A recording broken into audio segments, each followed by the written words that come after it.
Perseteruan antara Nikita Mirzani dengan Dr. Reza Gladys kian memanas. Laporan yang dilayangkan Reza Gladys terhadap Nikita Mirzani berujung gugatan balik dari ibu 3 orang anak itu. Dari balik jeruji besi, tak disangka Nikita Mirzani akhirnya menggugat Reza Gladys atas dugaan wan prestasi. Merasa dirugikan baik secara material dan nama baik, Nikita Mirzani menuntut Reza Gladys dengan nominal yang cukup fantastis, yakni senilai 100 miliar. Lantas, bagaimanakah pandangan pakar hukum terkait gugatan yang diajukan Nikita Mirzani itu? Apakah langkah yang diambil Nikita sudah sesuai dengan hukum yang berlaku? Simak tayangan selengkapnya hanya di Inkusep Entertainment.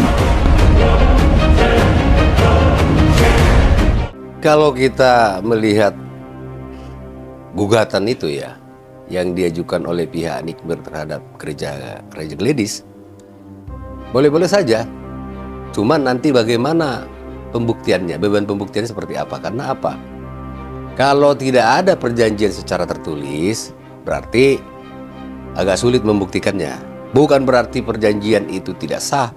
Perjanjian lisan dengan tertulis juga sama menurut hukum. Hanya saja nanti kalau itu benar terjadi, beban pembuktiannya di persidangan agak sulit. Karena kalau namanya perjanjian lisan harus ada kesaksian. Dari pihak Nikbir mengajukan gugatan wan prestasi itu ya sah-sah saja menurut hukum. Tidak ada masalah di sana gitu loh. Tinggal nanti kita lihat seperti apa mereka membuktikannya. Kembali ke pasal 1320 KUH Perdata. Sah tidaknya perjanjian. Kalau itu ada kesepakatan, walaupun lisan, ya, dan satu kausa yang halal, dan ada pengakuan juga, ada alat bukti elektronik, ya sah-sah saja. Tinggal nanti kita lihat alat bukti itu sejauh mana. Nanti kita lihat di persidangannya. Saya kira tidak mungkin orang mendalilkan kalau dia tidak bisa membuktikan. Nah, sekarang tinggal kekuatan pembuktiannya di mana gitu loh. Memang kalau dia tertulis sangat mudah untuk membuktikannya karena ada perjanjian secara tertulis. Tetapi kalau ada perjanjian hanya lisan saja bisa juga. Kan kita harus pisahkan loh ya. Perbuatan material secara pidana dengan perdata berbeda. Sekarang perbuatan material si Nikbir itu kan sedang diuji. Bahkan saya dengar perkaranya sudah P21. Saya dengar. Terus perbuatan gugatan melawan hukum atau gugatan wan prestasi yang diajukan oleh pihak Nikbir terhadap si Reza Gladys itu, ya boleh-boleh saja. Nah kalau muncul pertanyaan misalnya, apakah itu tidak fantastik nilainya? Ya namanya gugatan. Sepanjang dia merasa dirugikan dan ada buktinya, tidak ada batas. Kan ada kerugian material, kerugian nyata, dan kerugian yang akan timbul immaterialnya. Mungkin sampai itu fantastik kacamata saya, immaterialnya kali yang disebutkan itu tadi ya. Ya tinggal nanti kita lihat. Kalau tidak didalami sebuah laut, kita nggak akan tahu dalamnya sedalam apa. Nah, sama halnya dengan ini. Kalau sudah digugat, ya tentu dia akan menyiapkan segala perangkat dan alat buktinya itu. Persidangan perdata dengan pidana kan berbeda. Kalau pidana kan lebih cepat lagi karena apa? Terbentur dengan masa penahanan. Ada batasan di situ. Nggak boleh seseorang itu ditahan terlalu lama. Ada loh. Kalau nggak lepas demi hukum nanti. Itu. Jadi kalau ke perdata itu kan beda. Tata caranya hukum acaranya juga berbeda ya. Lebih fleksibel waktunya saya kira gitu loh.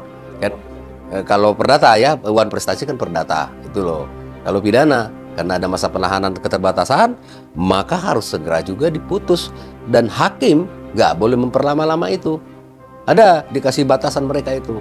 Makanya sekarang kalau kita sidang baik pidana maupun perdata sudah ada time-nya, waktunya. Nanti kita sidang tanggal sekian sudah dikasih schedule-nya kita. Kalaupun meleset paling nggak lama gitu loh. Bagusnya sekarang begitu, nggak kayak dulu. Dulu bisa bertahun-tahun baru kelar. Sekarang sudah bagus, apalagi sistemnya sekarang kan wajib ikot. Ya, jadi dokumen elektronik udah kita kirim duluan, baru fisiknya nanti kita bawa di persidangan.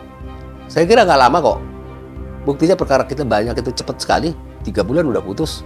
Tergantung mungkin banyak tidaknya perkara yang mereka sedang tangani. Kalau di Jakarta, rata-rata hakim itu menangani minimal 15 perkara coba.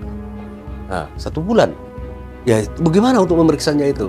Sebenarnya kekurangan hakim juga sih gitu, tapi ya silakan Mahkamah Agung yang tahu dapur mereka sendiri kan. Tapi kita sebagai pencari keadilan sangat merasakan kekurangan hakim itu.